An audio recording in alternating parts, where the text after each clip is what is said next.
Good evening. Good evening. We are back. Real Sports Fan Podcast, Season 4, Episode 4. It is Wednesday, March the 24th. It is approximately 7:04 p.m. And I appreciate everybody that's tuning in live on Facebook, later on YouTube. I just want to thank you again for your continued support.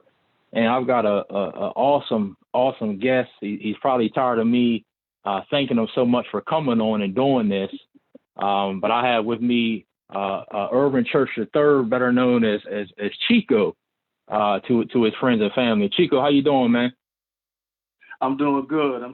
Thanks for having me, man. This is a real honor. Man. I appreciate it.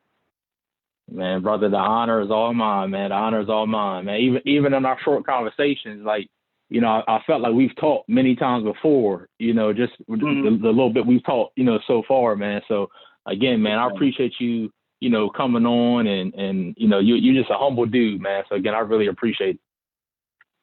Appreciate No problem, man. No problem. So for anybody that's your first time listening, you know, we are a sports-based show, but we do a lot of things and talk about a lot of different things. And in this episode, I really want to talk to Chico about his journey, about his story, about the hard work he's put in, not just on the court, but even off the court, and how successful he is now. So, you know, Chico, this is basically me, man, giving you your flowers right now, you know, while you can still smell them, and really talking about all your accomplishments and the great, you know, man and person that you are.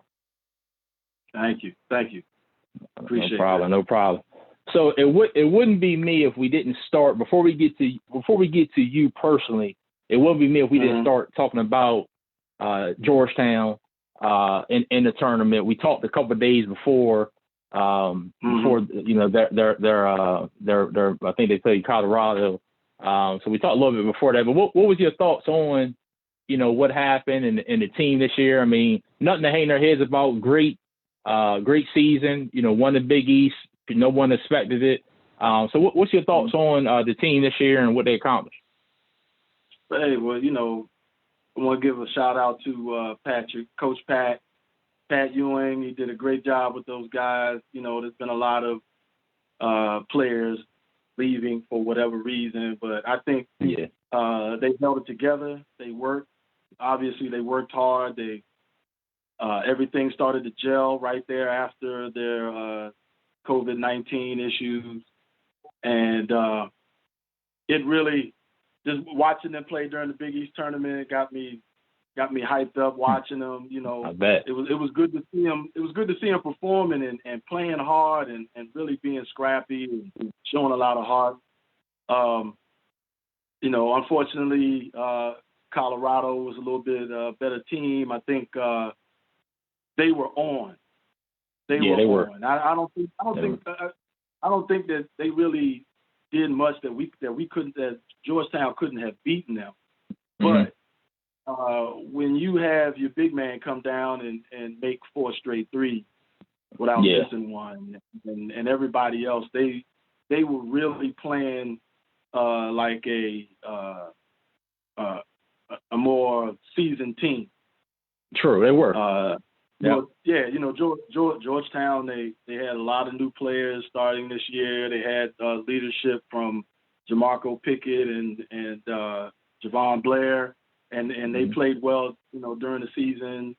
But I just think experience won out over that game. I still think we had the talent to win, but I think experience won out for that game. But they did well. It's like you said, nothing to hang their head about. You know, I'm really amped up and looking forward to next season. The crew that's coming in, it should be a better season. Should be a better season than this previous season. Most definitely. And like you said, I mean, Colorado had played together a long time. Senior point guard, like you said, compared to a freshman point guard, a lot of young guys. But like you said, experience is the best teacher. So them building off of what happened this year, going into next year, like you said, man, they're going to be fine. The future's bright. Yeah. Oh, yeah. The future's bright, man. Yeah, definitely. So it's good to see, you know, what Pat's doing there. So let's transition to you and your story and you personally. Born, I know you grew up on the Western Shore, but I'm gonna still consider you an Eastern Shore guy because you were born in Salisbury, and then transition across the bridge. So talk a little bit about growing up, you know, on the West Shore, and how did or where did the love of basketball start coming in at? I started playing football at the Kettering Boys and Girls Club. I was living in Largo at the time, and at the time I loved football. And the reason why I love football so much is because I had an opportunity to spend a lot of time on the campus of University of Maryland and watch their football games when they were real good. They had Bobby Ross, the coach, and Boomer Esiason, quarterback. You know, they just watching them, being around them, being on that campus and watching them play. I really, really loved football at that time. And I was right around like 7, 8 years old. And also one of Maryland legend. I was fortunate to be around him as well, which made me really like Maryland football. His name was Lewis Carter. Okay. Running back, he played for Raiders and Tampa Bay Buccaneers. You know, he was an influence football because that was his game and that's what he talked about. And he and our conversations about football and everything.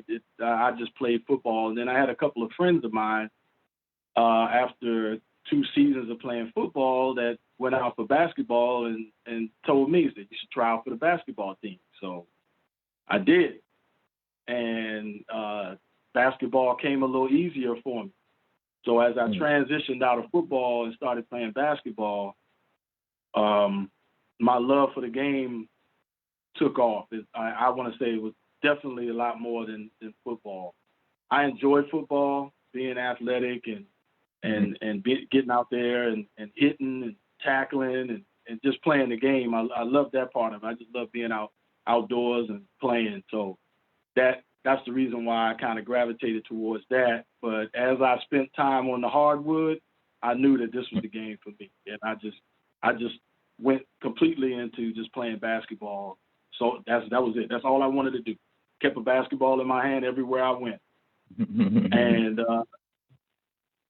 as far as and being on the Eastern Shore during that time, spending my summers in Salisbury, visiting family, grandparents.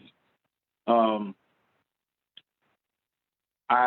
had my first basketball camp at the Salisbury YMCA.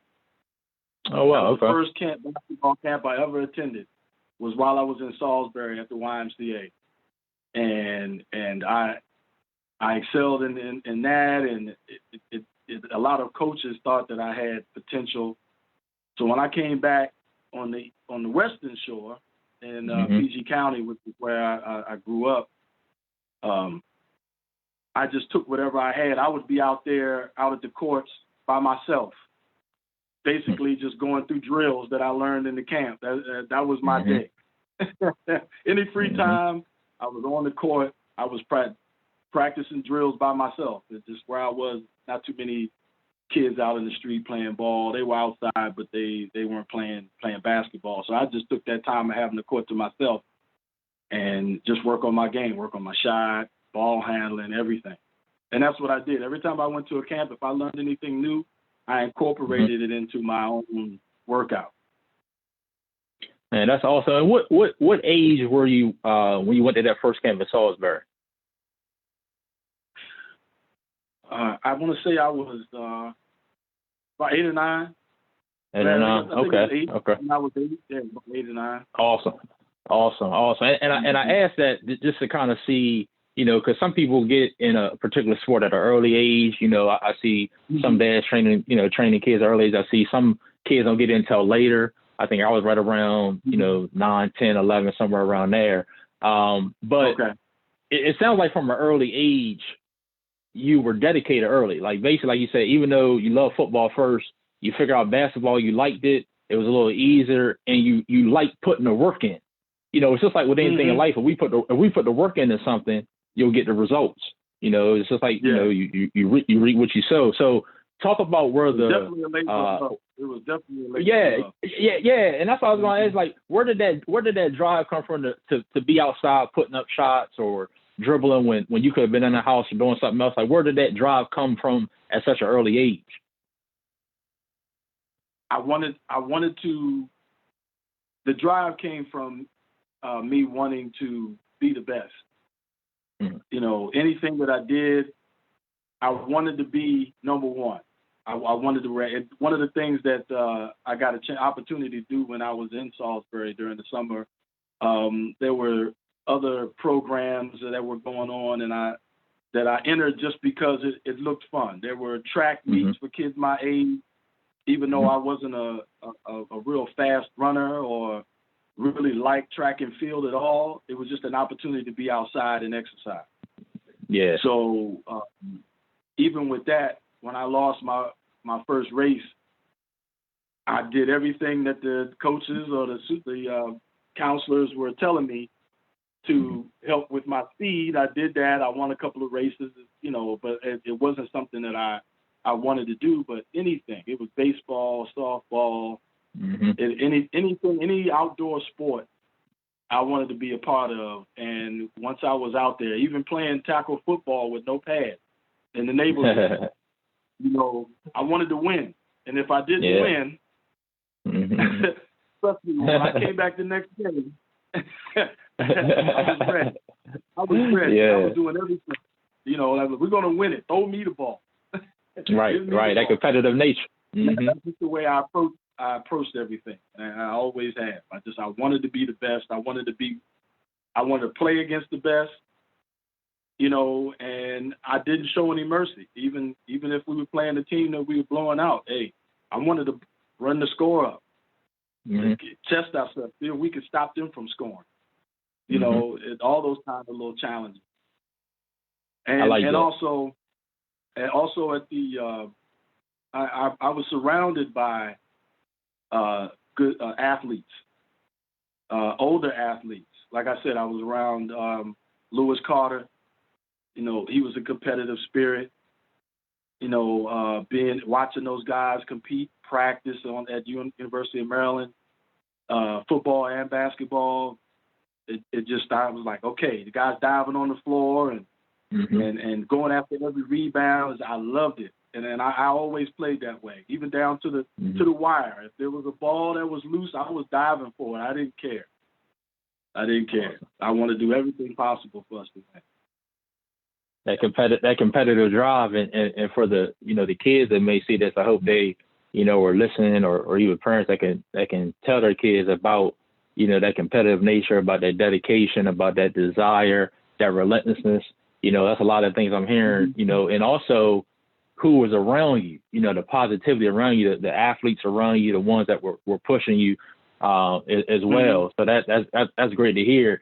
At what age, or maybe even what camp?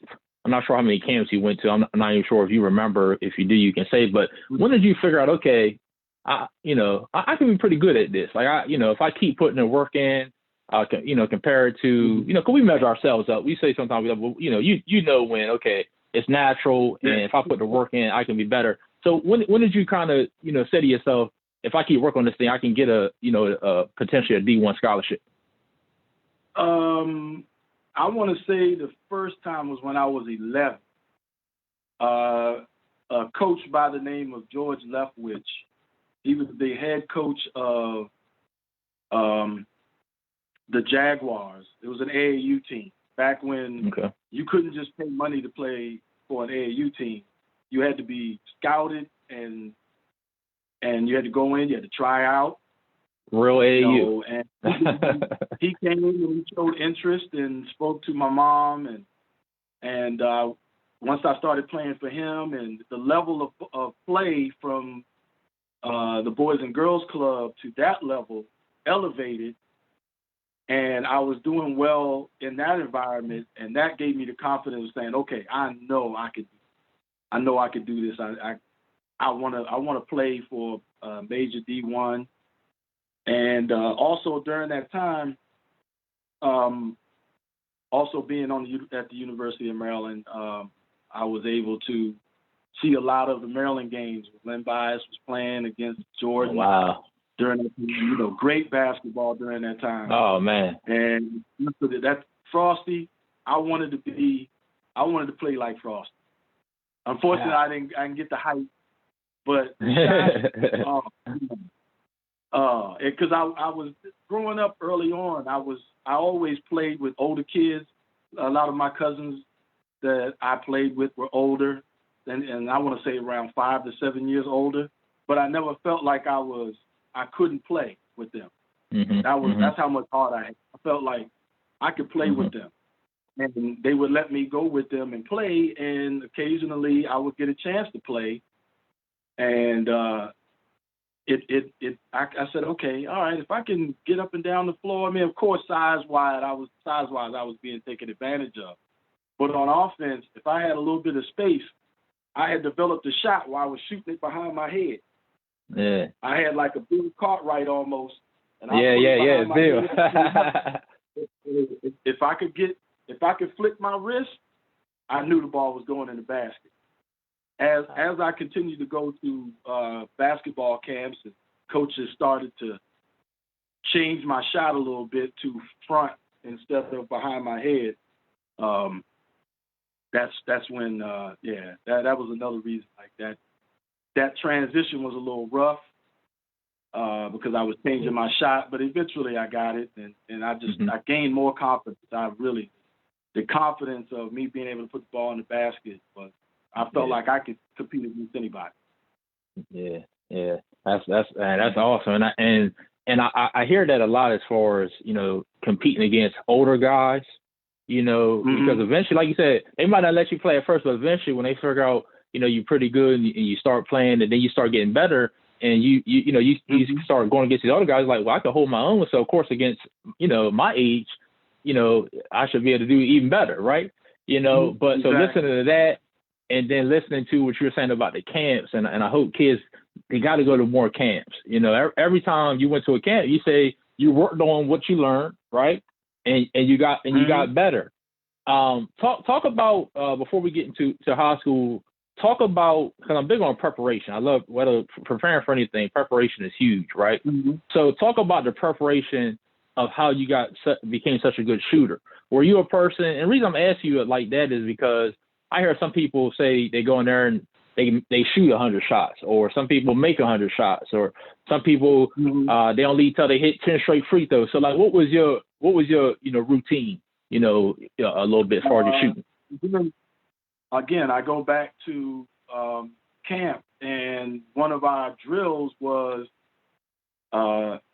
follow through, and I basically would play around the world with myself for hours. When I was living in Largo, I would walk to Phyllis E. Williams Elementary, where I was going to school, and there's like 6 courts out there, and hardly anybody ever was out there. So I would literally start in front of the basket, shoot 10 shots, and I wouldn't move from that spot until I made 10 in a row all net. Wow. Then I'd take 2 steps back. Then I'd shoot at the free throw. If I hit the rim at all, I started over. So I would literally be running home. Excuse me. I'd be running home to beat the street lights. Because there were times where I didn't get past the foul line. But the next day, I was out there again until I was able to go all the way around the world.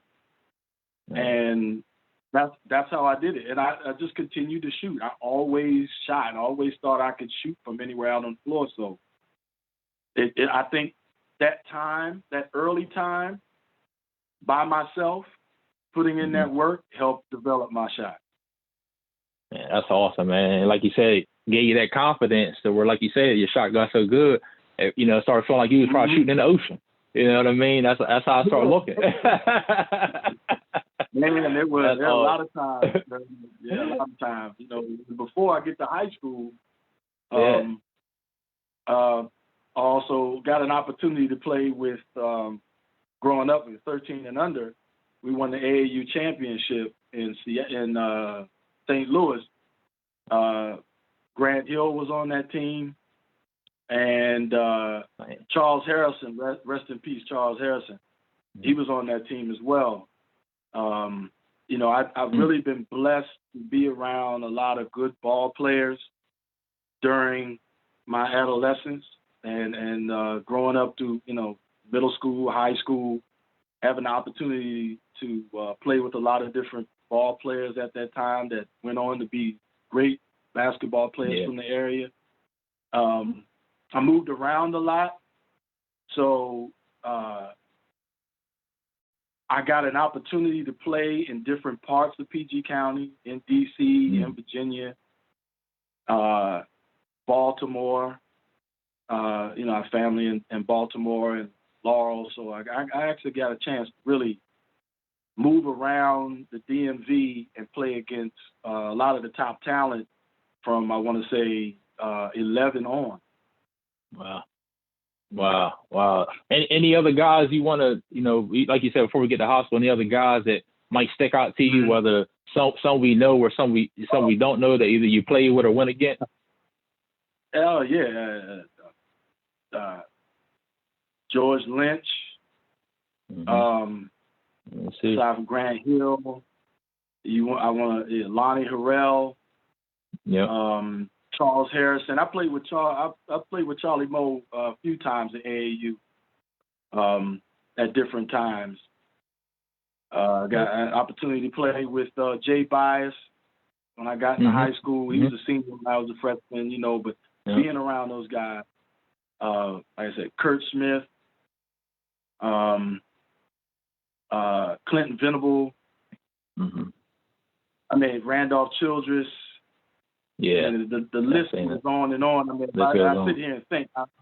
It's be a lot of. I know. I'll put you on the spot. I know. I'll put you on the spot. Yeah. But I just when you say Grant Hill, a lot of respect to everybody in the DMV that I had the opportunity to play with and against, because they helped shape my game. They helped push me. You know, a lot of good camaraderie with those guys, even today. Even today, when I see them, it's always love. You know, we practically, you know, grew up playing ball together. Yeah. You know, so. Yeah. Man, that's awesome, man. That's awesome. I could go on and on about asking you about Grant Hill, but we'll talk about that offline one day. I got some questions about Grant, man. Grant was a man for his injury, but yeah. So you transition nice because you mentioned playing with Jay Bias. So I did want to talk about starting off at Northwestern. Obviously, like you said, Lynn Bias went there, they won. Jay Bias there won. So what was your mindset going into high school? You know, what was I always ask people about their mind. What was your mindset going in? Obviously, being so competitive, wanting to win, knowing what came behind you. You know, talk about it a little bit. Hey, I went into Northwestern wanting to start varsity. I didn't start varsity. I played JV my freshman year. But two of the people that really gave me the confidence and really supported me in my game and giving me pointers on how to play, what to work on and things like that. I credit Jay Bias and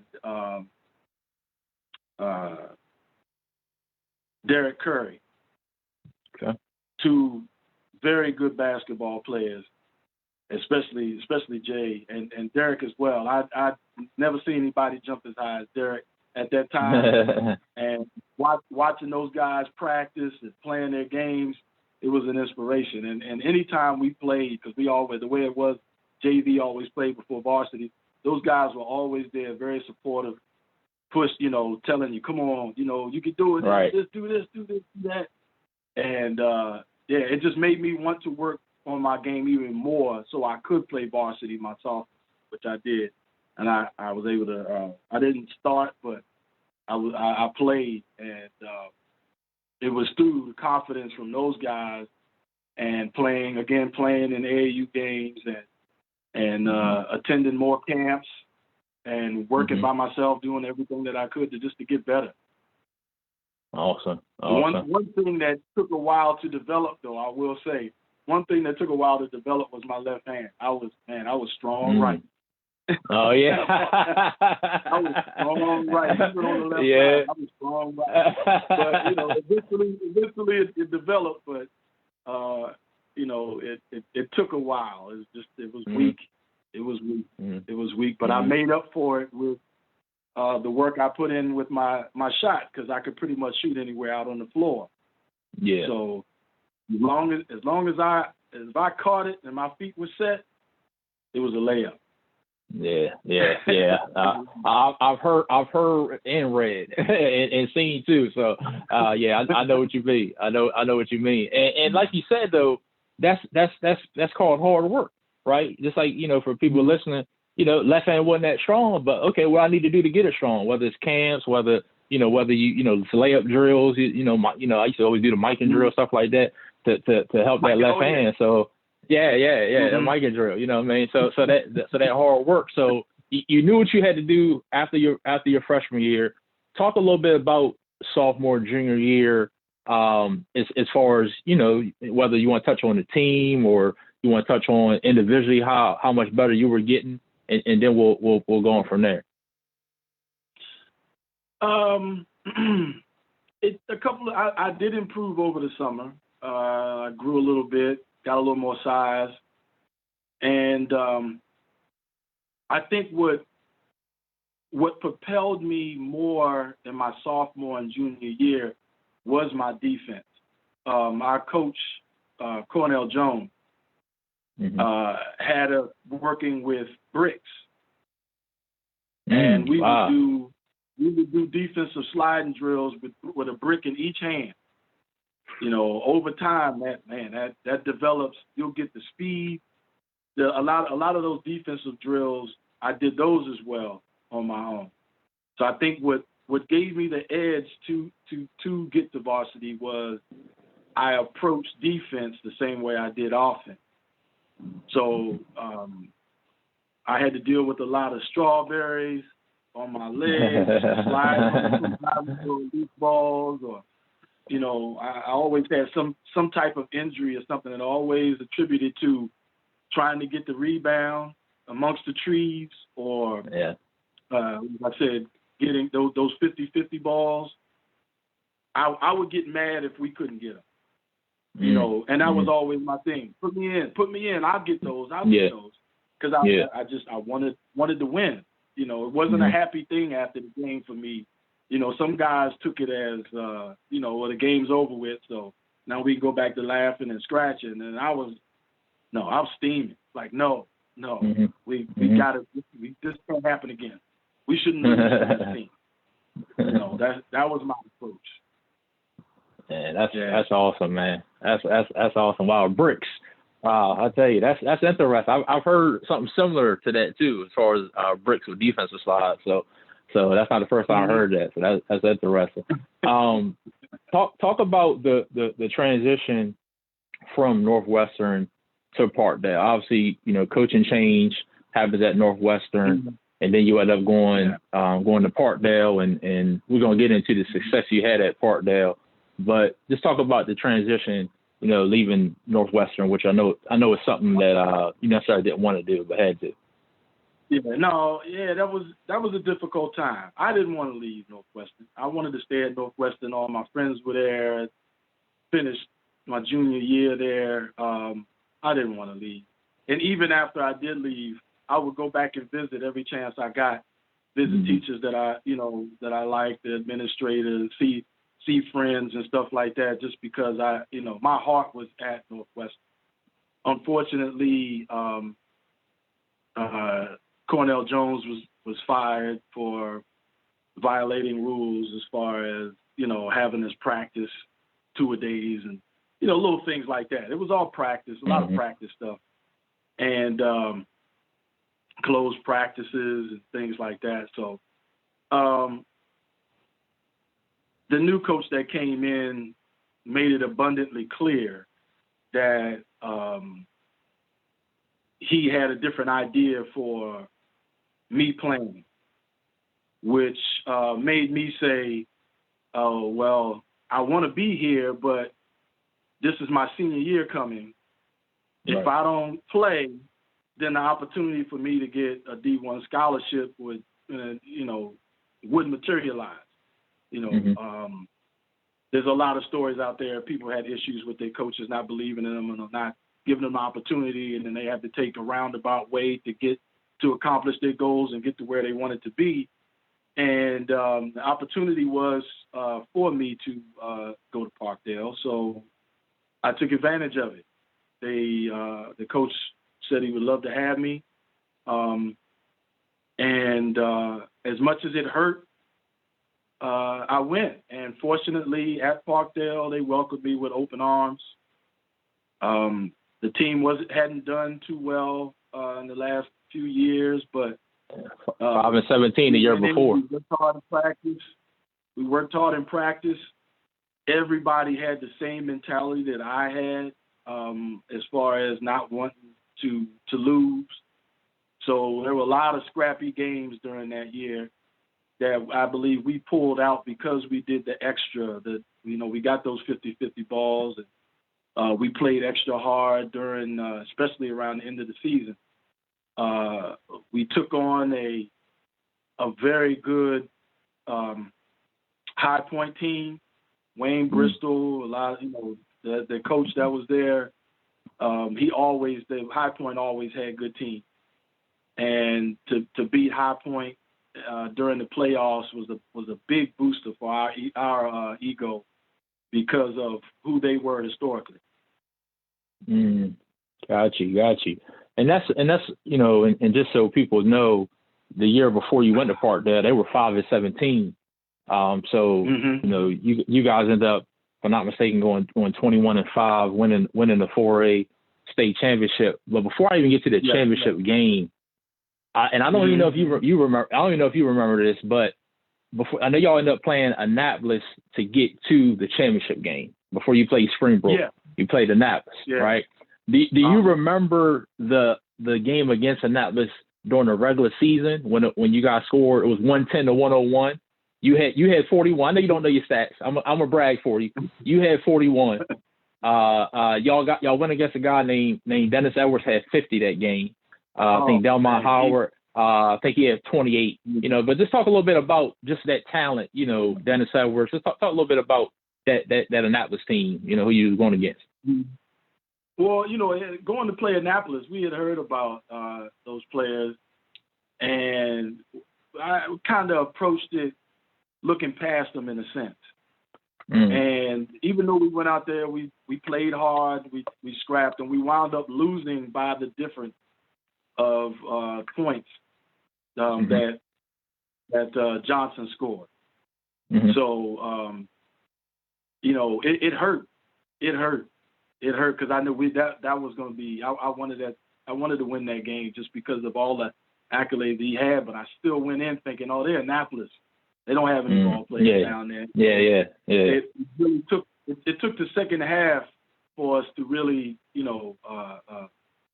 make a push for potentially winning the game, but we didn't. And when we found out that we'd be playing them in the semifinal game, we were. It was go time. And it was go time. Came down to the last shot. It still came down to the last shot. I was able to get my hand in there and block the ball from him being able to get the ball up and shoot it.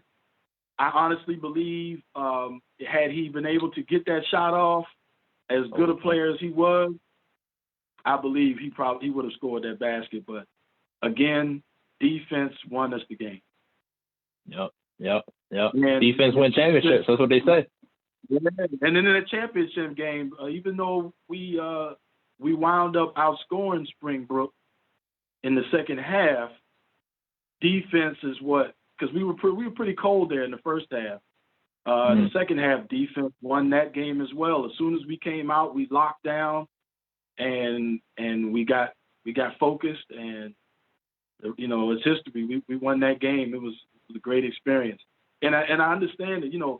I do want to say this: Northwestern, that team my senior year had I stayed at Northwestern, I believe that we would have won the state championship with them as well, because Derek Boyd and those guys there, it was a good team, and all Parkdale was missing, because they had the twins, good ball players, Bernard Rankin, point guard, good ball player, Anthony Thompson, good two-way athlete. He played football and basketball, very tough, could get to the basket. The only thing they were missing was someone that could shoot. Yeah. That could consistently get a jump shot. And me going there, it was like I was the piece of the puzzle that helped finish, that puzzle. And it was perfect. It all worked out. There was no egos. Nobody thought me coming was an infringement on anybody else, because from the moment I stepped through the door and the time we had tryouts, I was in the end. I was playing hard on defense, playing hard on offense. I didn't have the approach of, I'm coming in, I'm going to carry this team. No, not at all. Not at all. It was a good gel. We gelled together. And I can see that and even tell that, just by a lot of stuff that I read and just by knowing you, how humble you are. You came in, with that work mentality, not that entitled mentality, right? That sometimes kids have. You came in and said, basically, let's do it. And just to paint the picture a little bit, for everybody, I know you talked about the defensive play you made, which, like you said, if Dennis Edwards gets it all, then he could possibly tie it up and go into overtime. But before that, you got fouled. Just a game against Annapolis, you got fouled with 5.8 seconds left and hit two very clutch free throws. And I'm sure it was loud in there, but you hit two very clutch free throws. So talk about being at the foul line, because you were 88% free throw shooter for your career in high school, which is excellent. I mean, anytime you almost 90%. So talk about what was going through your mind, at the free throw line, even before the defensive play came in. Take my time, bend my knees, use my legs. We were at the end of the game, we tired. And I didn't give it too much thought, really. I'm like, I've done this before. I've made these free throws before. Block out everything else and make sure that my mechanics were right. Don't change anything. Just go up there, take my couple of dribbles, take a deep breath, and follow through. That was really all that was on my mind. I knew I could make the free throws. I didn't have any doubt that I was going to make the free throws, and that's the way I've always approached the way I shot free throws. Anytime I put the ball up at the basket, I felt like it had a chance to go in, or it was going in. Yeah. I can see that. Like you said, don't change anything. Everything you've been working on to get you to that point, your senior year.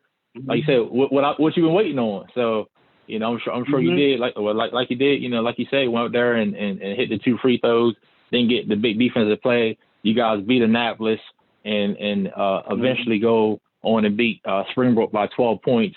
You had 30 in the game against Annapolis, and then Springbrook you had, if I'm not mistaken, around 26 that game as well. So two big games. Like you said, you had the Sherrell twins, Brent and Brett, if I'm not mistaken. Brett. Brett. Yep. So you had some talent on that team, and like you said, you were the missing piece that they wanted. I do want to ask you about this, because you talked about the importance of coaching, and a lot of stuff that I was looking at and reading, it seemed like that Annapolis team was talking a lot about their coach, great John Brady at that time, a lot that he had won, but your coach at Parkdale was a big time coach who had won, years before, as well. Talk about your coach, your senior year at Parkdale, for a moment, if you don't mind. Coach Kim Freeman, rest in peace.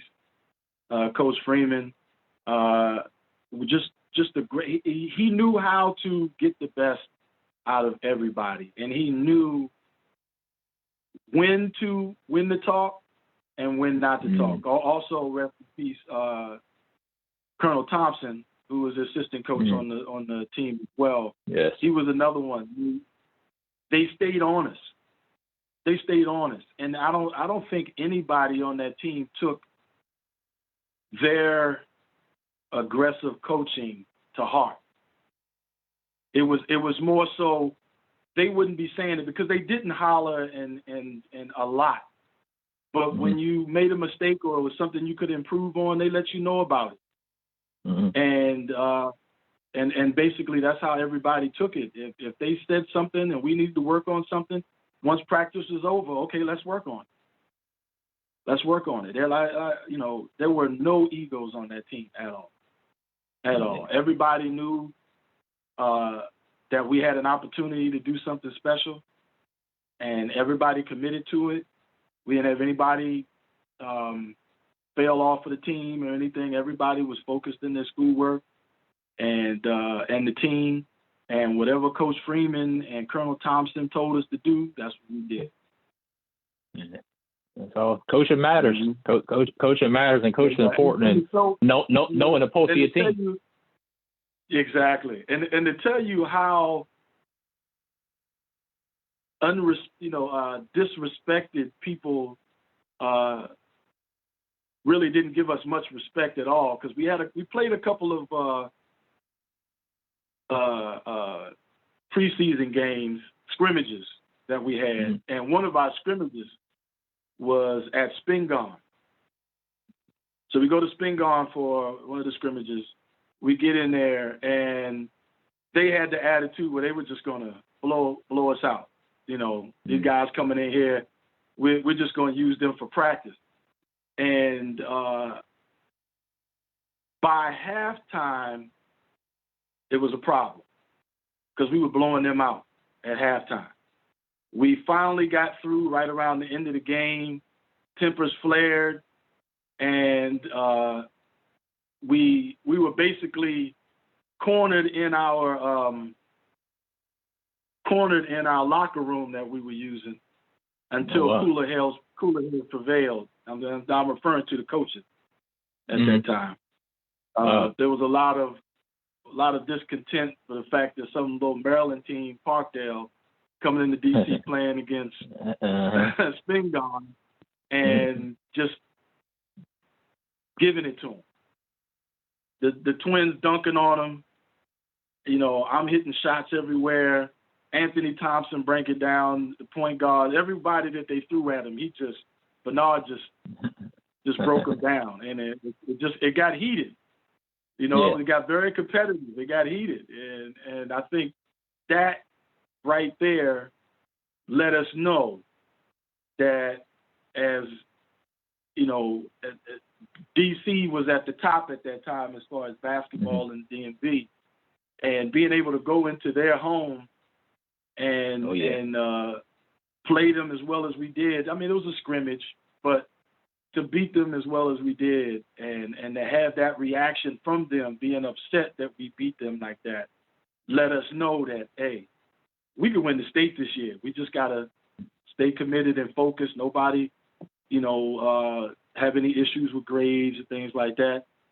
And it was that was a defining moment for the team, for sure.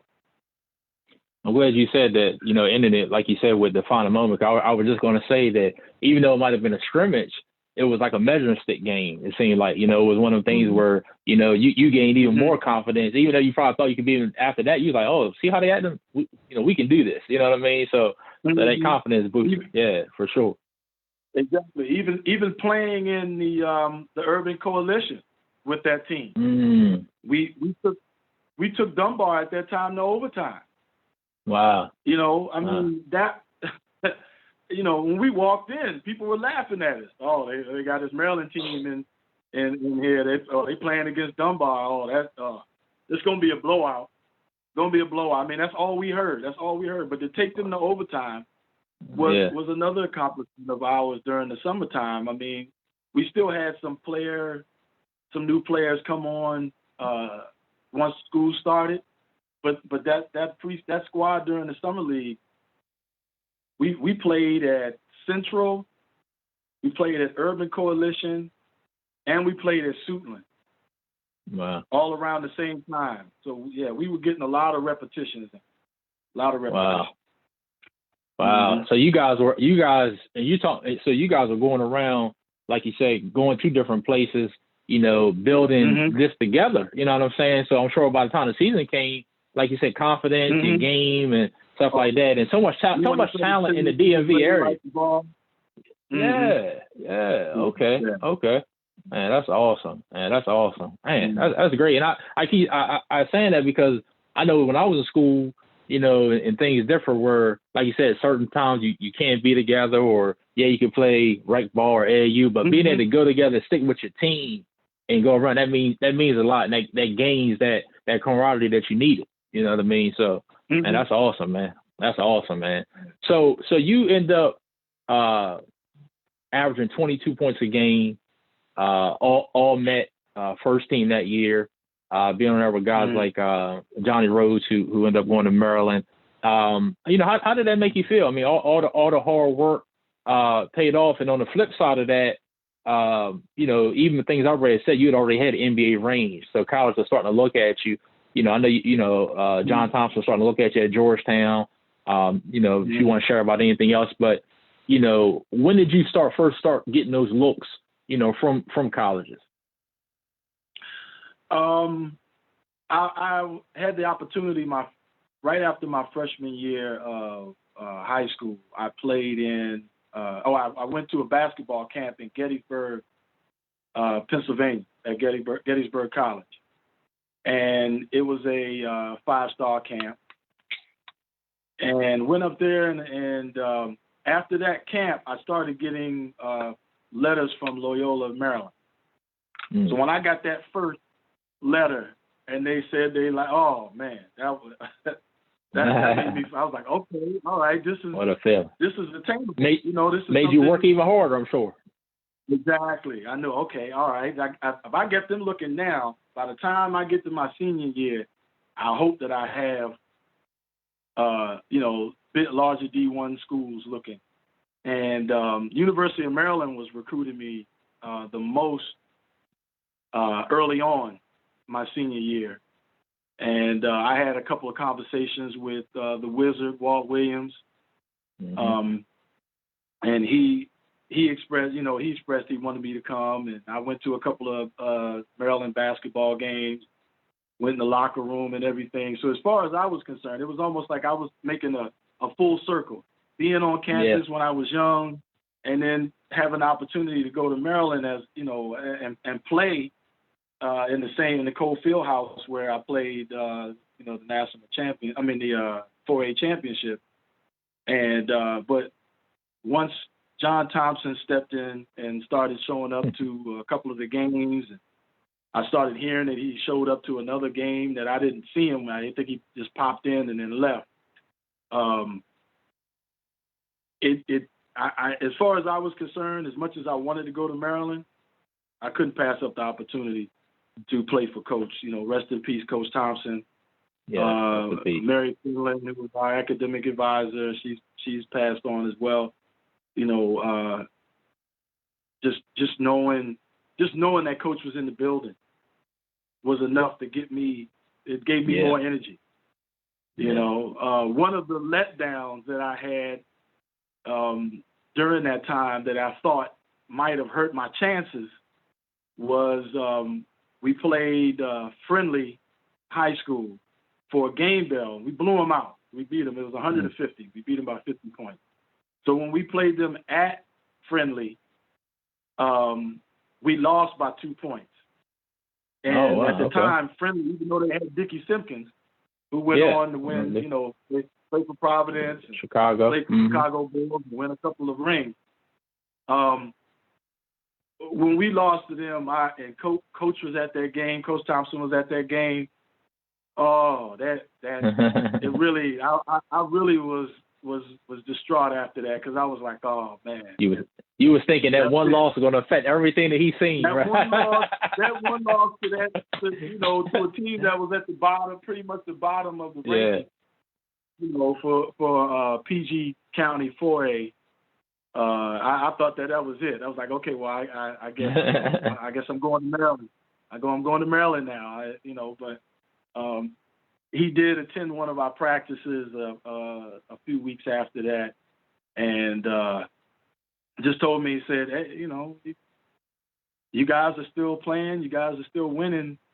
Keep playing hard, keep doing what you need to do, and that gave me the confidence to really think that I had an opportunity to play for Coach, because he liked my intensity that I showed out on the floor on defense, and building up my other teammates. I'm all my teammates' biggest fan, always.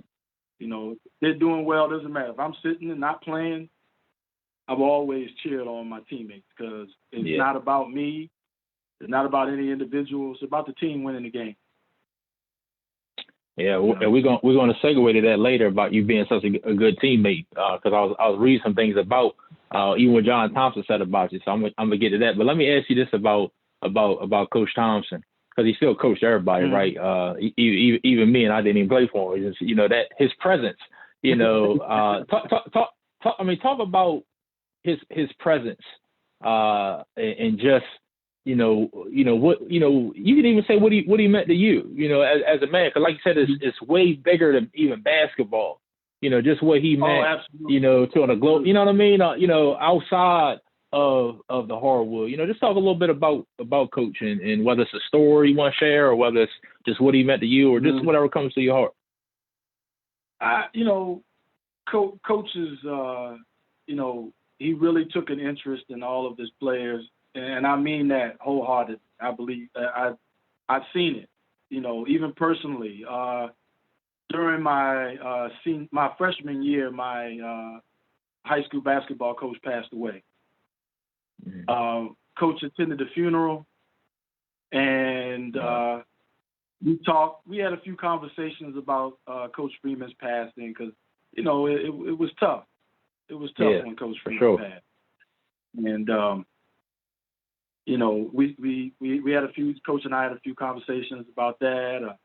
Even during my freshman year, when I had the opportunity to start, had a couple of, I believe to be a couple of bad. I had a couple of bad games.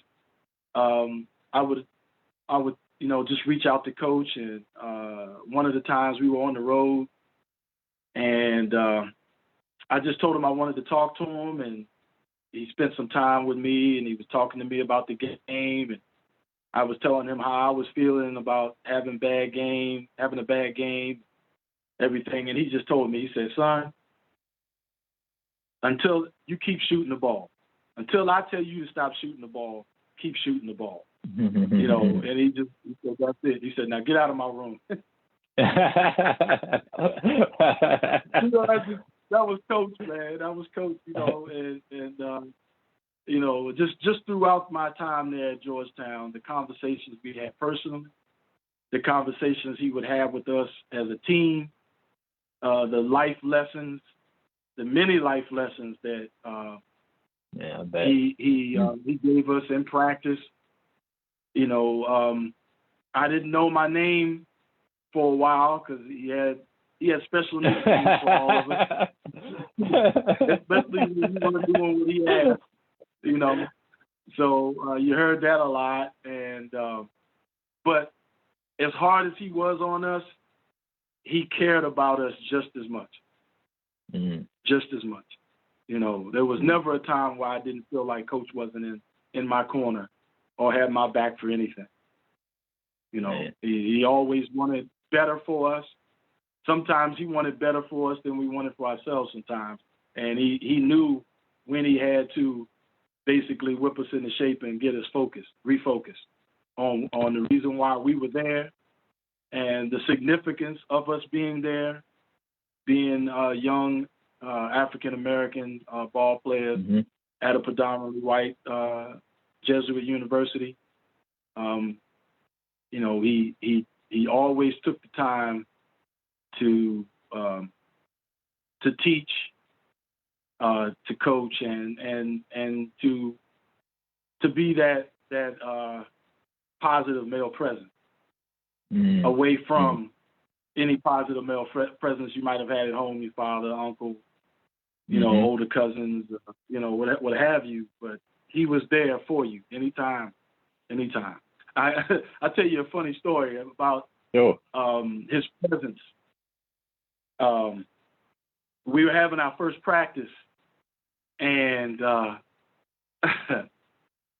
I come out of I went in, and I was the last person out of the locker room from doing my weightlifting and everything. So I'm coming out, and I had my practice uniform on the gray side. Okay. And everybody else was on the blue side. So I come down the steps, and he sees me. Oh, he lays into me, something off. I was so nervous. I stumbled going back up the steps. I mean, it was just like, oh my God, it's first day of practice, and I'm getting screamed on. Yeah. I was always the type of person. I think the more someone got on me, the harder I worked, because to me it felt like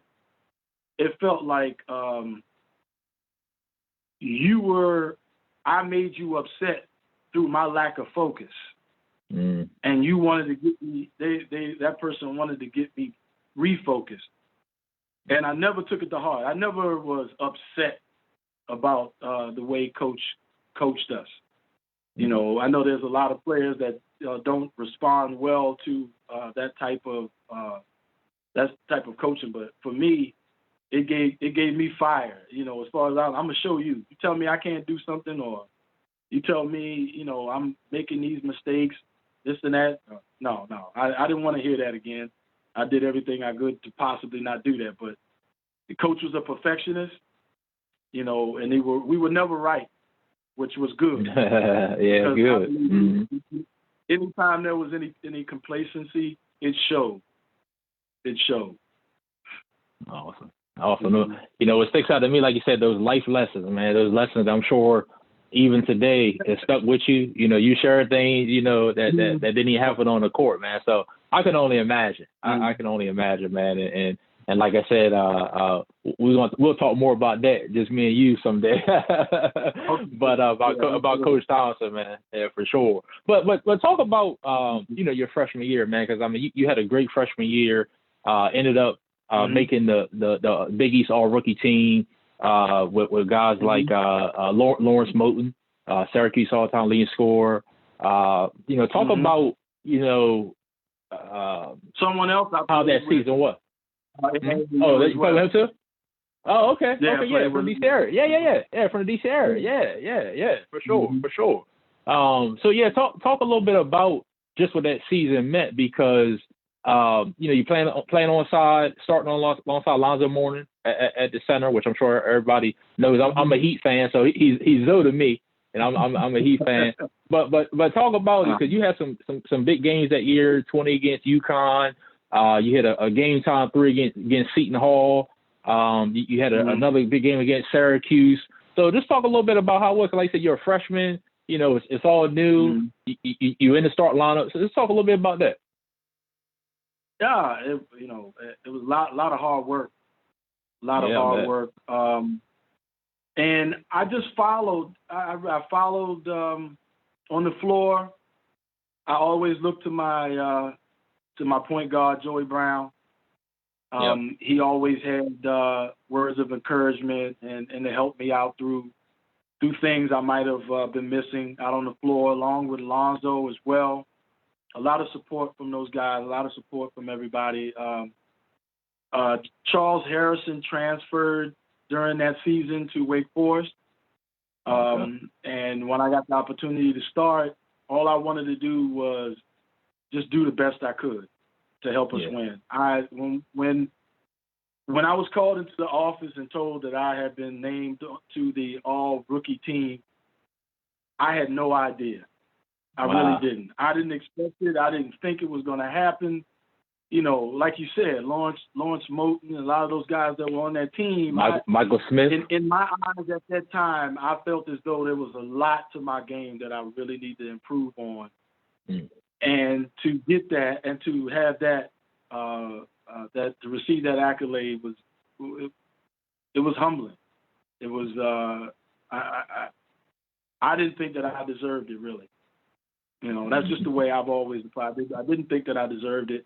I felt as though I had a lot to do to improve, which it showed. My sophomore year, I had a lot to improve. I didn't play much. You know, I needed to do better. I needed to do better. And I just approached it that way, that even though I started my freshman year and I didn't start my sophomore year or any time after that, it didn't bother me because I knew that given the opportunity, once I got out on the floor, then I was going to do whatever it took for us to win. If my time out on the floor was just for defense, then I wanted to make sure that I didn't make any mistakes on defense. That I created as many opportunities for us to get the ball back as possible through denying or chasing down a fast break layup, potentially trying to make them miss. That's what I did. It was a good experience. I enjoyed it. Like I said, I enjoyed my entire time at Georgetown. There was never a time where I was upset that I went to Georgetown, ever. Right. Because we knew it was larger. Like Coach always said, you don't want your life to be defined by the basketball, because once it's deflated, then you can bounce a deflated ball. That's good. Every opportunity that I had to play at whatever capacity, whatever coach thought it would help the team, then I was there 100%. Man, that's awesome. That's awesome. And I didn't realize, and this one thing that I didn't realize, or maybe I forgot the years, but you also played with Ronnie Thompson, Coach's son, right? Yeah. How was the whole? I got to ask this only because I played with a point guard who his dad coached him, so I know sometimes how the whole player coach dynamic can be. How was the player coach dynamic? Like, was he harder on Ronnie since it was the son, or was he just as hard on anybody? Or hard on Alonzo. There were times where Alonzo got yelled at, cursed out for stuff that we did. And a lot of that was because of Zoe's skill set. He was so good back there that if somebody went by you, you knew it was being contested. Zoe was going to block the shot or alter it or whatever in some way. And I think that was part of one of the transition into my sophomore year that I needed to work on, because I had gotten comfortable with having him back there. Exactly. And that was just one of those things that I really, as far as Alonzo was concerned, just coach was hard on Ronnie. He was a team captain, and so was Alonzo. And Ronnie wouldn't have gotten it if he wasn't a hard worker and a good role model. He was one of those guys that kept us in line. He was my housemate, and he treated me like a little brother.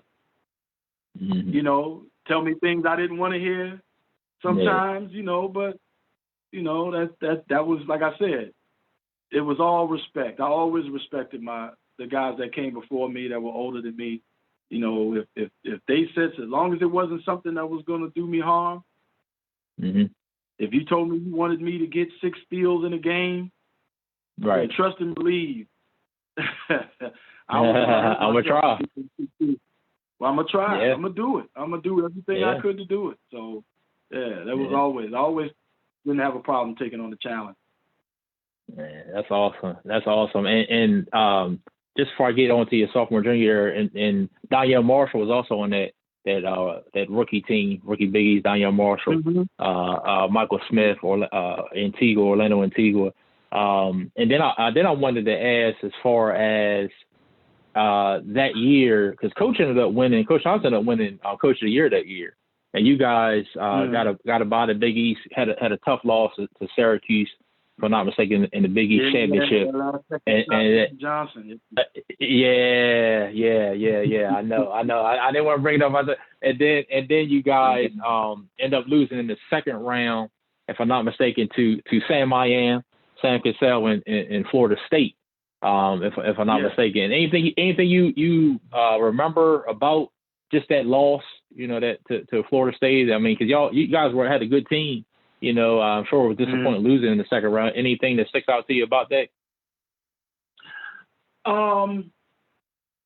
Great experience. I mean, I felt like I was in a dream that entire time.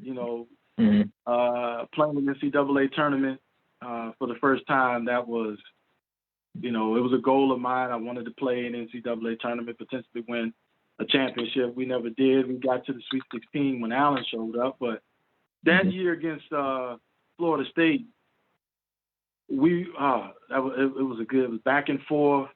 Sam was Sam, Yeah. He was a professional.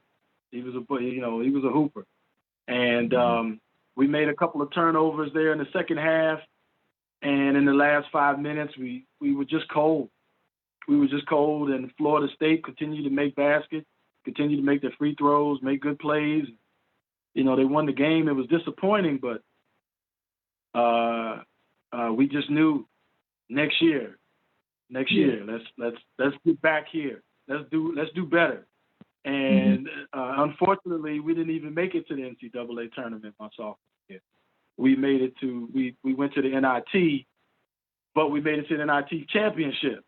Yeah. So we didn't accomplish our goal of getting back to the NCAA tournament and everything, but we still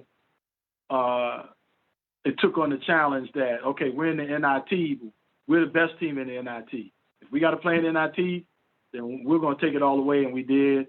We played hard. We wound up losing that game, which was disappointing, but another good experience. Yeah. Another good experience. Yeah, for sure.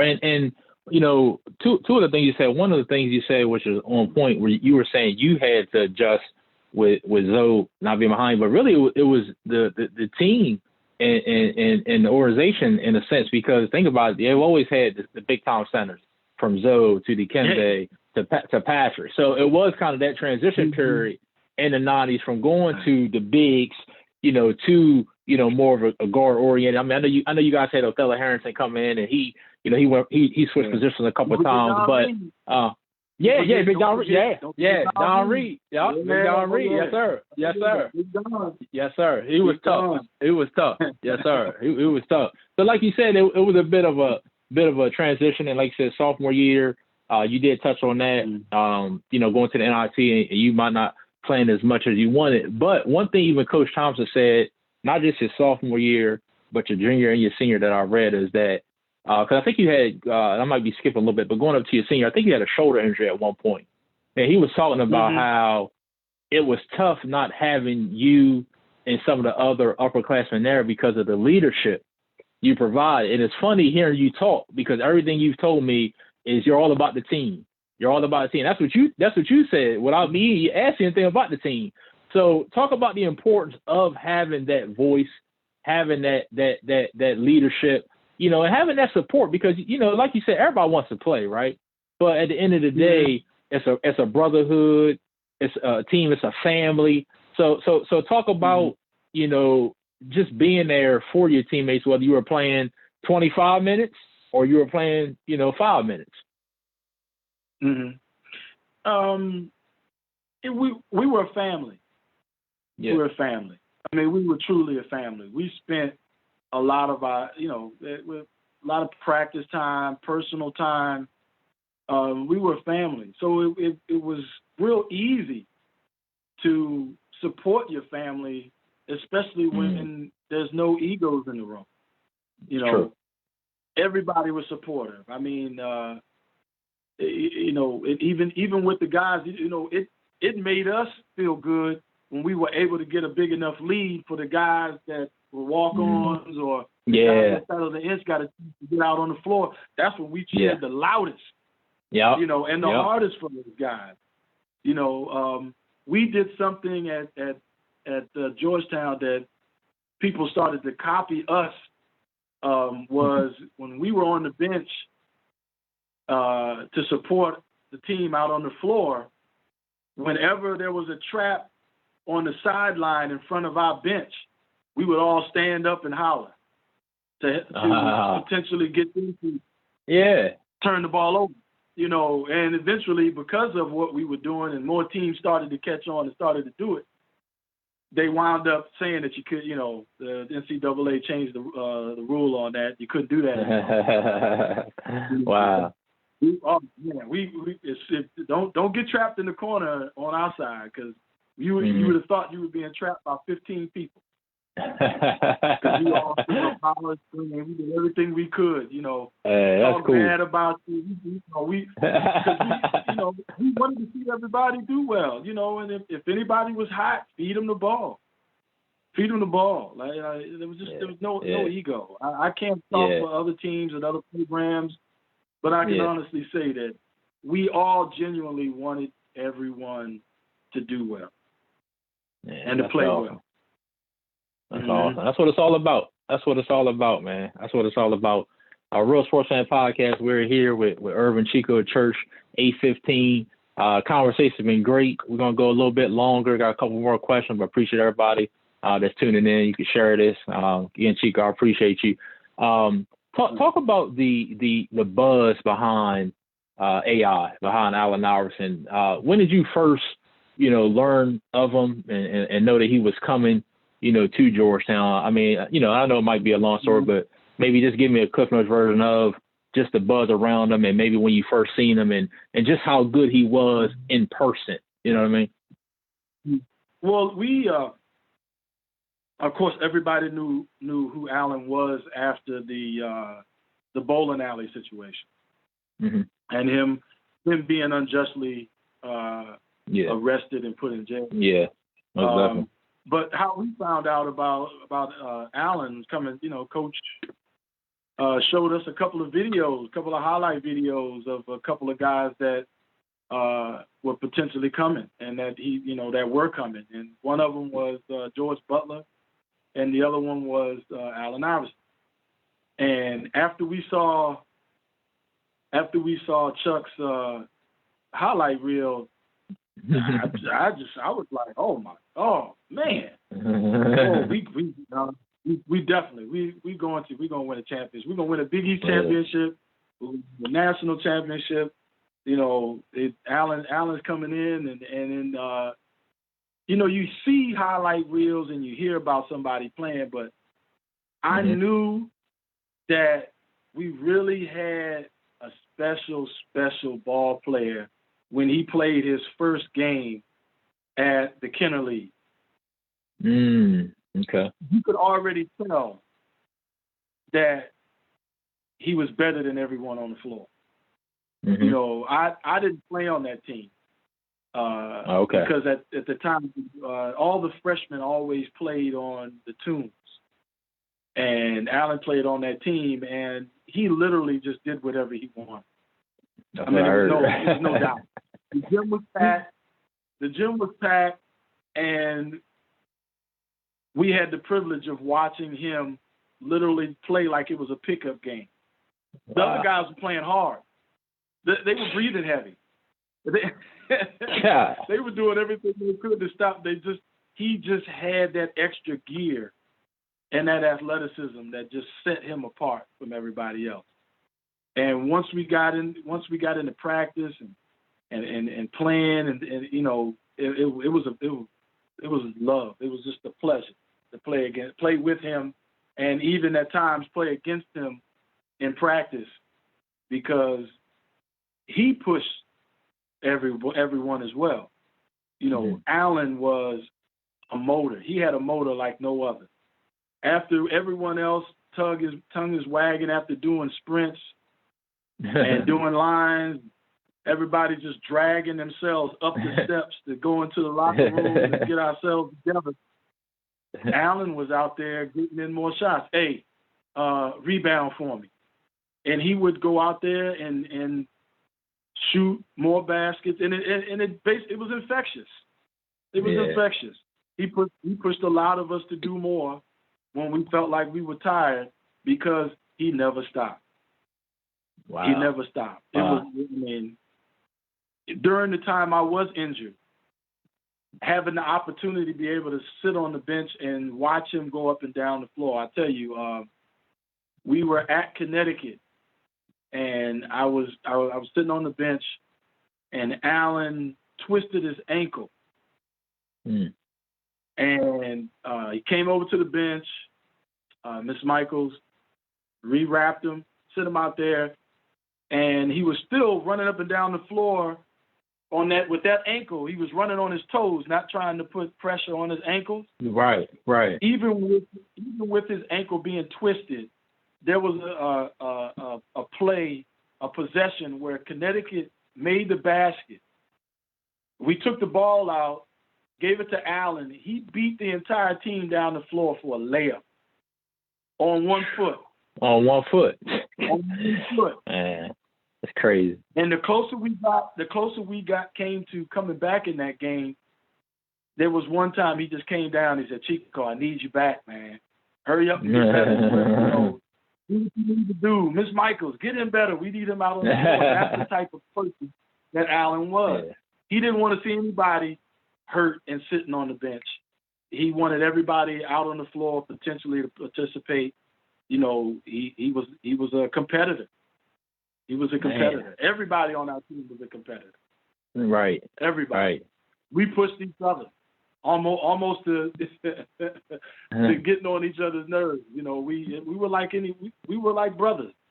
Tempers flared at times, not because of anyone feeling like they were being disrespected, but just, you know, we would push each other to the point where we, you know, at times you just get tired of hearing it from somebody you see 24 hours a day. Yeah, right, you know? Right. but there was never any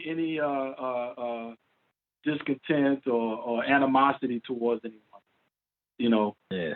And Allen coming in and pushing everybody the way that he did, you know, it was a good experience to have somebody, you know, because it was different, you know, to have somebody that young come in and have that type of impact on the team, where he was a great basketball player as a freshman, you know, and him taking on that role to want to push everybody and support everyone for them to get better and to be out on the floor to be able to participate, you know, was a great experience. Man, wow, I appreciate you sharing that, you know, man, because, you know, and I like how you said that he wanted to still get up shots, you know, because everybody always has that, you know, that practice rant, you know, that they always talk about years later, you know, but when you were such a good player as Allen Iverson, great player Allen Iverson was, you don't get there without working hard. You know what I mean? You don't get there without working hard. So like you said, you know, you sharing about him putting in the work, and I know that year, you know, you guys went to the you know, Sweet 16 and lost to Carolina. I'm a Tar Heel fan too, but AI really held, you know, I know we talk about AI's offense, but he really held Jeff McGinnis at the time, was a sophomore. He really held him in check, you know, that game. But what I said that to say is that, tell me about the incident at Villanova. And this is how awesome John Thompson is. And it's funny because Iverson later goes to play in Philly, right? And Villanova being in Philly, you know what I'm saying? But the incident for people listening was where, you know, Coach Thompson basically getting ready to, you know, pull y'all off the court because there were students that were marching around in basically prison uniforms, basically mocking Iverson and comparing him to, at the time, O.J. Simpson, you know, was awaiting trial. So just, you know, what do you remember about, because to me that just talks about the man that John Thompson was and how he cared about his players, you know. So just talk a little bit about that incident. You know, it was tough to see because I knew, even though Allen didn't show it, I knew that bothered him. I knew it bothered him. And the fact that Coach stepped up and said, we're not going to play if they are still in the stands. You know, Coach taking that stance. Like I said, there was never a time where we felt like Coach didn't have our backs or wasn't supporting us in any way. And that's just one of the many ways that he showed his support and his larger than life, his voice. Because, you know, you could hear Coach's voice over everybody. He had that very strong, you know, and he had octaves to it. So, you know, with that, all it did was just fuel our fire to want to beat Villanova. That was, you know, that's all it was, and we wanted to do it not only because of what they did, but we wanted to do it for Allen too, because that was our brother. Yeah. You know. Yeah. And you attack one of us, you attacking all of them. You know, and that's the way we took when we hit the floor, because there were a couple of times where, you know, where we played other teams that had players from the DC area that we knew and stuff like that, and you know, it was different then than it is now. Now you see those guys actually see each other, give each other props before the game, or you know, stuff like that. We didn't do that. Yeah. I mean, you were lucky. You were lucky if we even looked at you during warm-ups. Right. Like that. You know, there was no. You know, if we knew you, we would tell you good game after the game. Right. And then we talked to you on the phone later on. There was no conversation before or during the game ever. Ever. That was just the way we approached it. Everybody's our enemy until after the game. Yeah. So, you know, that's just the way we were. Yeah. You know, it's, like I said, it's different now, and I've got to accept the fact that things have changed. But you know, all that friendship stuff. I know what you mean. The day before, the day after, or after the game. But anytime once we hit the gym, I didn't know you. Yep. I didn't know you. And if I could score 100 points on you, I would try. That's right. Yeah. We wanted you to score as little points. We wanted to keep you from scoring as many points as we could, and we wanted to outscore you. We wanted to embarrass you. That's just the way we took. And we talked a lot.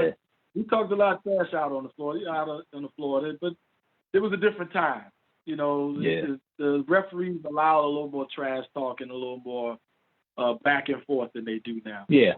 You know? And the Big East, man, was tough back then too.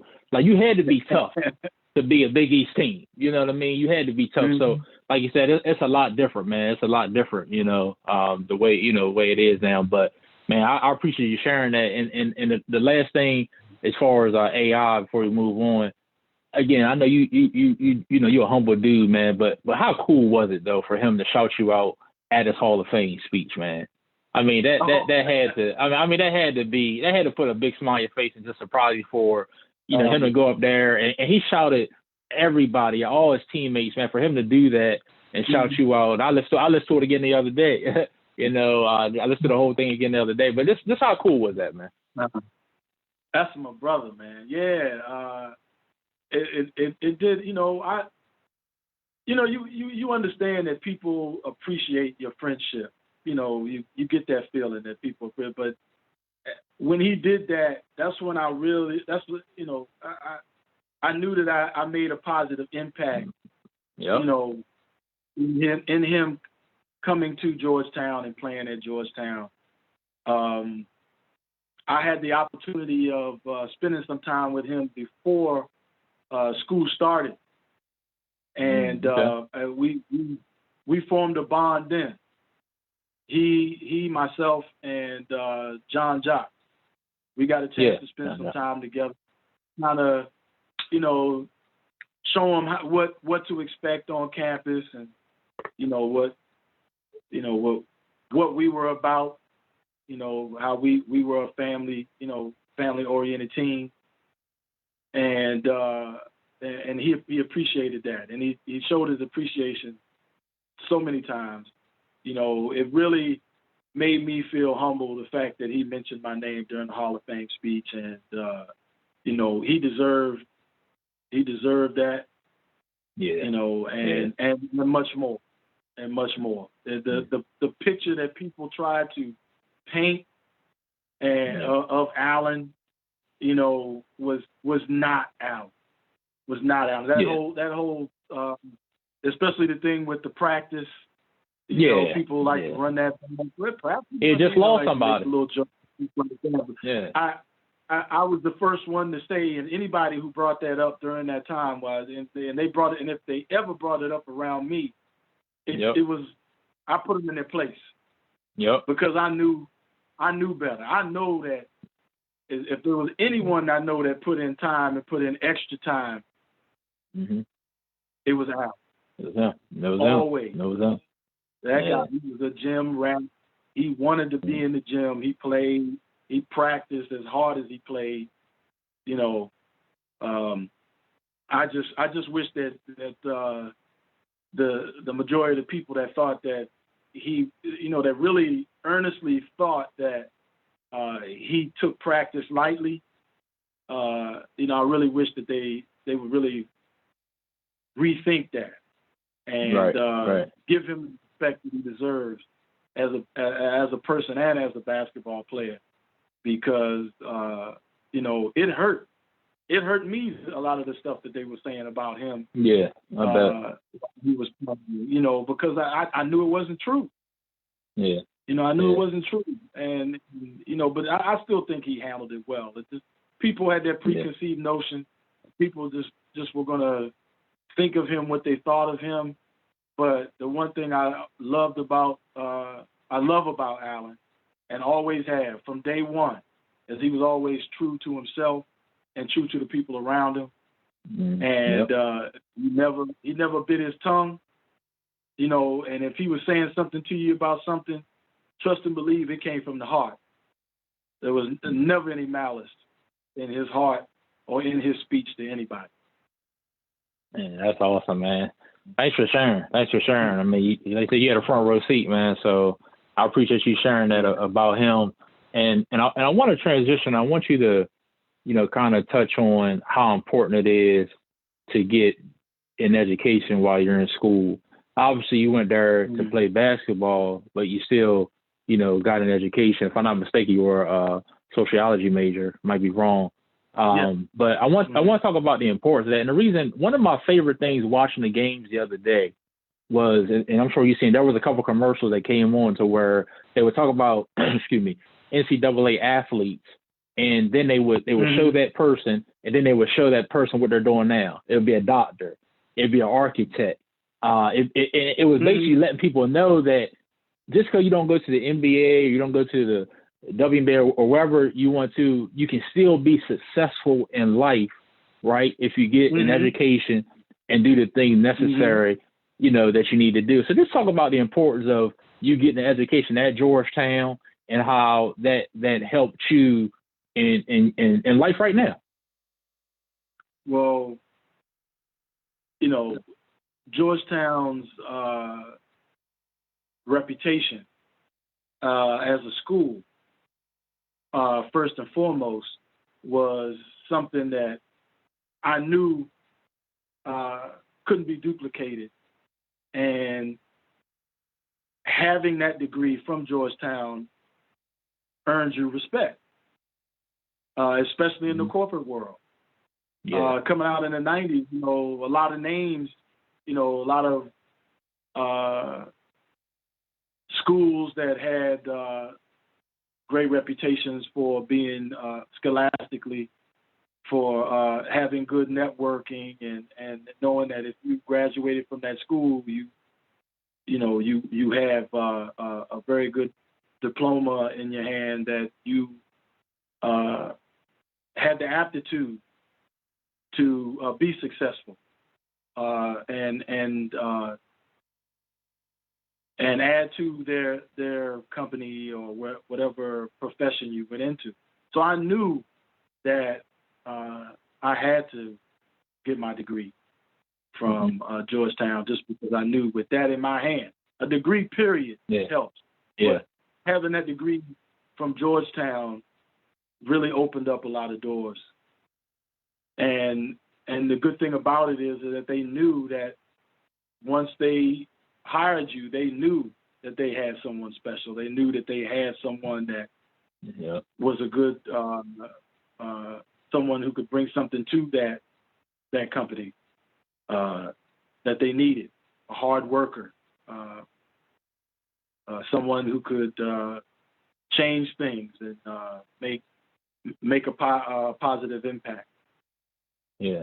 So that's the attitude I took towards going to Georgetown and working towards my degree. You know, and I credit my professors, Lord Miss Valdez, Father Kent, my sociology professors. You know, they're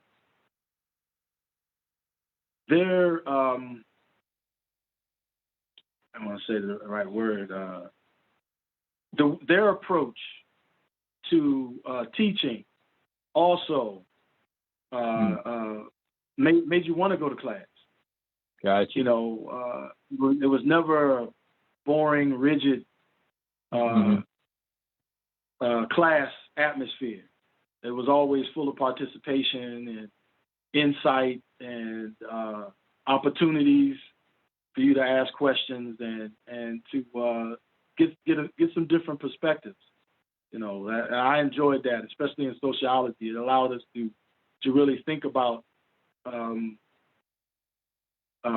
lot of those subjects and to be able to give your input and your perspective and to get good positive feedback and help whenever you need it. There was never a time where I felt like the professors closed us off, you know, or treated us any kind of way because we were athletes or playing, you know, basketball players.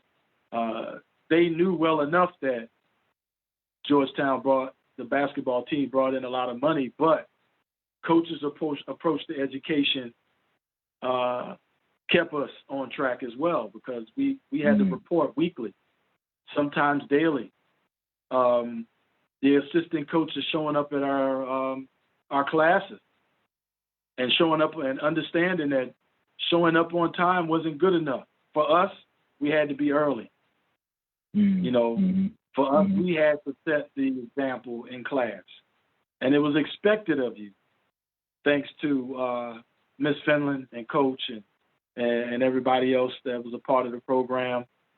You know, they expected more out of us. Even when we went to the Big East tournament and we spent a lot of time in New York, we couldn't get on the bus unless we had our books and everything that we needed to study or do a paper or anything like that. It was, you know, you're not going to get away with just getting on the bus with just your gym bag. Yeah. No. Miss Finland was not having. and you know, and if a professor felt as though there was any issues or concerns that they felt like you possibly weren't following the material or not getting anything out of the class, they would call. They would call Coach and Miss Finland and talk to them and let them know that, they thought that a particular person needed more, maybe needed a tutor, needed some more help. You know, they took responsibility for our education as well, because they could have easily just been like, well, he's failing, so what? They'll get somebody else. He'll fail out. They'll give another scholarship player somebody and come in. But they took our education seriously as well. And if they felt as though there were any issues, like I said, they didn't hesitate to call or reach out to Coach and let them know what was going on or what they felt was going on. And they always provided opportunities for us to do better and be better. Awesome, man. That's awesome. And what I took from that is that structure. One more.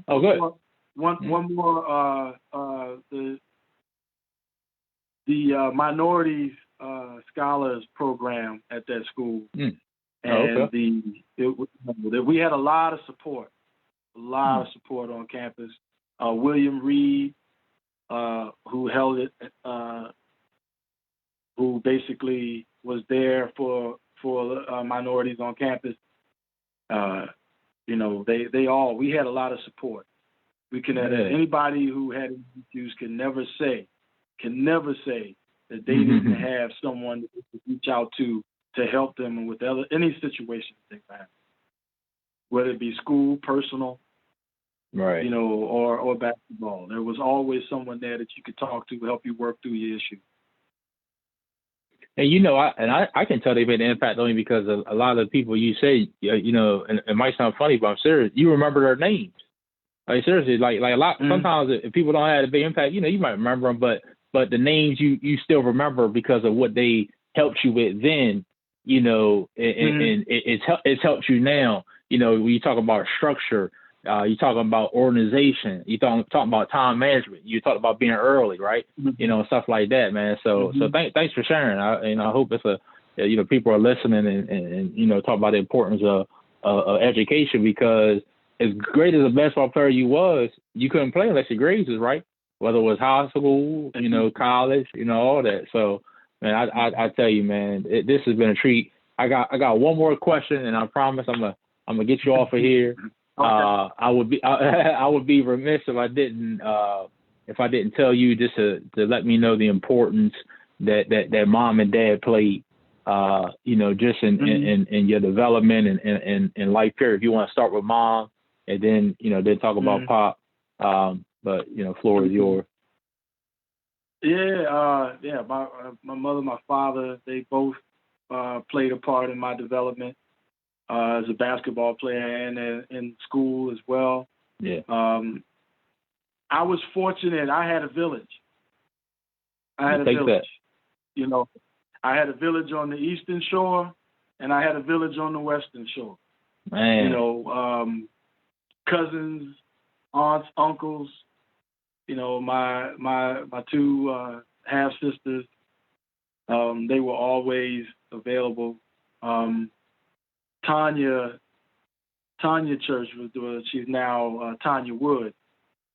Her boyfriend at the time, Coach Sherman Wood, Salisbury University. Yeah, Salisbury. Yeah.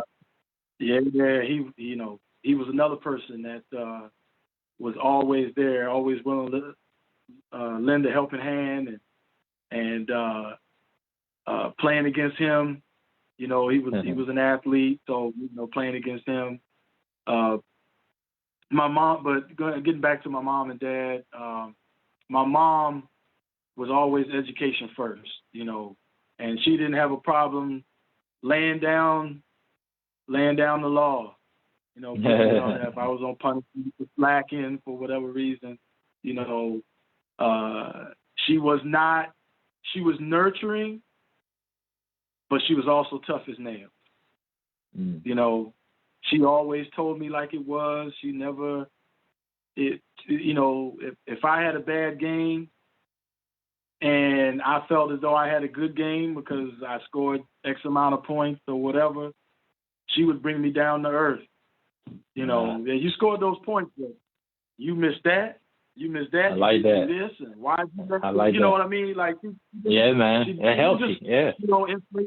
It helped inflate. Pat me on the back. Yeah, son, you did great. No. In college, in high school as well.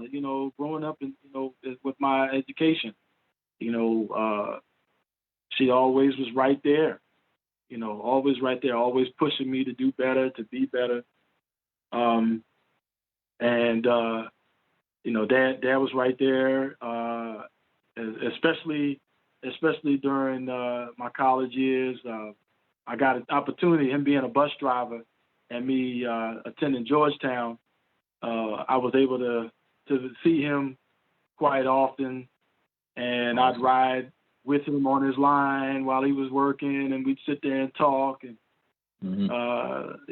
he'd help me with life lessons and things like that, things I would need to work out,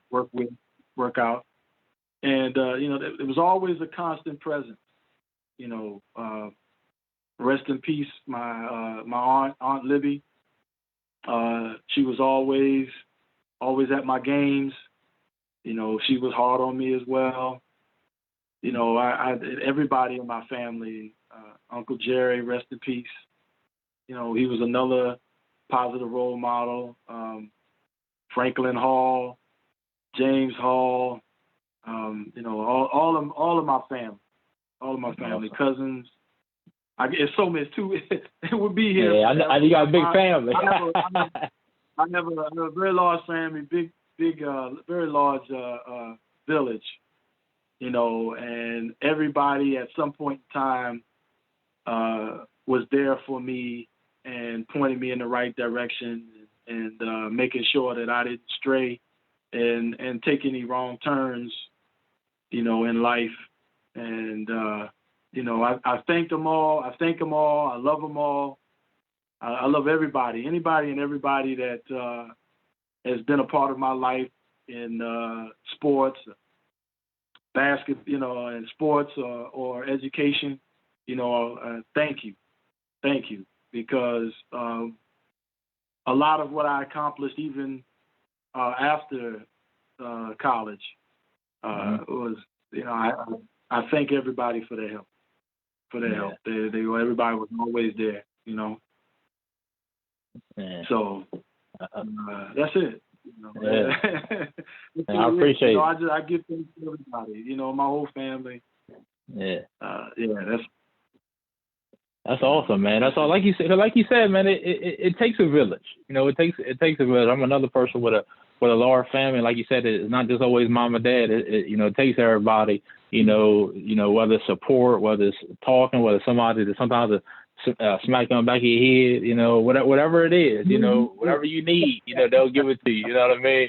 So I know exactly what you mean, and you know, obviously, I know your dad, and like you said, talking about those conversations that you had, and I sat down with him, you know, plenty times, and hopefully even more times, you know, once this pandemic is all the way over. But being able to sit down and have those conversations, that's what this is, man. Being able to have this conversation, you know, with you, and again, just, you know, thanking you, and while I was on that, you're thanking, you know, your village. You know what I mean? So the God is so good, because everything just comes full circle, you know, and what His plan is, you know, for us all. Everybody has a different plan, and I just want you to know, if you didn't know, you touched more people than even you know you did. You know what I mean? Because even just listening to you talk about the different, you know, high school teammates, college teammates, even people, you know, before the AAU and stuff like that, man, like your journey, you know, is amazing, man. So again, man, I thank you. I thank you, man. Is there anything else you want to say, man, before I let you go? I know I took your time.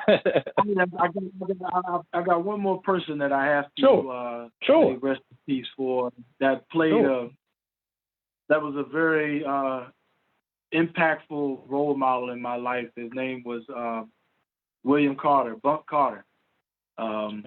He was the person that I had access to, that gave me access to the University of Maryland, and being able to be a part of the whole university during the 80s and seeing a lot of those games.